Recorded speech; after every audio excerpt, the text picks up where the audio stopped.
What percentage? Yeah. How often were they doing that last season? Well, Jack, on the average per game, on his average, he would probably play 60 plays in the game.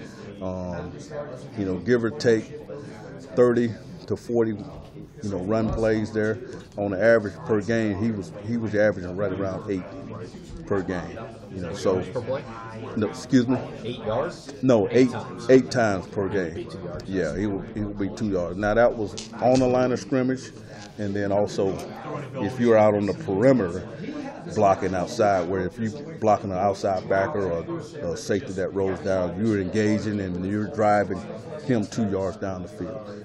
That was a major emphasis for us, as an offense, to really get those guys to understand and to strike and then drive people. And he really took it to an extreme.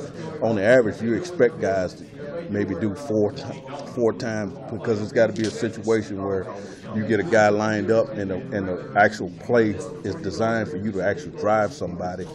Sometimes it may be just you trying to reach somebody. So the play is not always teed up for you to be a drive, to perform a drive block.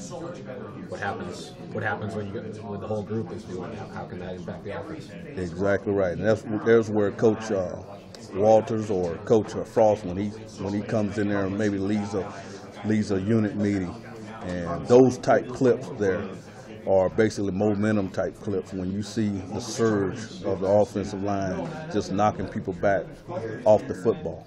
And and it can work vice versa.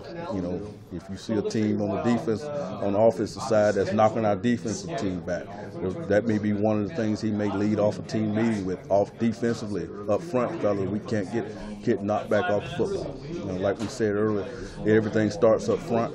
The physicality of Nebraska football, it goes back to my first time, being here in 1997.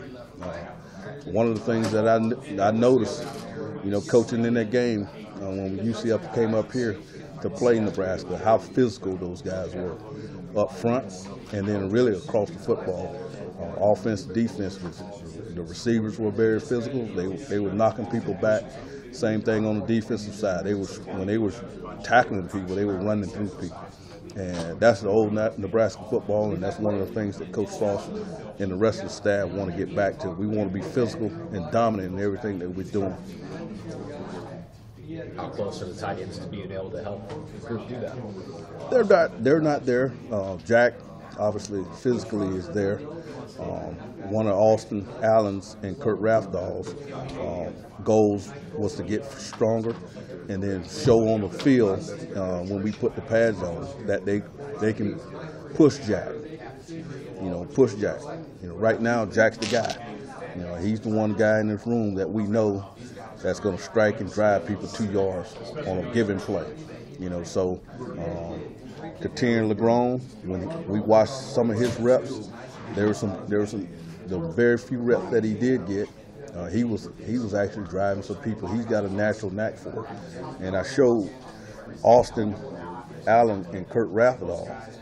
Here's a guy that had very limited reps, but he's striking and driving on his reps to knock people back.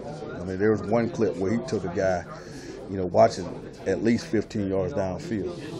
And we watched it as a whole entire offensive group as far as the coaching staff. And when we started spring practice, when we put the pads on Friday, that clip right there, Coach Beckton is going to pull out. And that's the expectation we're going to want. If we got a true freshman that's doing it, why can't Austin Allen, why can't Kurt Raffadal, why can't you guys do this? That's one of the standards that we're going to set on Friday when we actually put some pads on. How beneficial was that redshirt year for Katir to learn and grow, and then especially with Chris coming in to do the same thing? Well, kudos to Zach Duvall and Dave Ellis nutrition-wise. He was out of shape last year.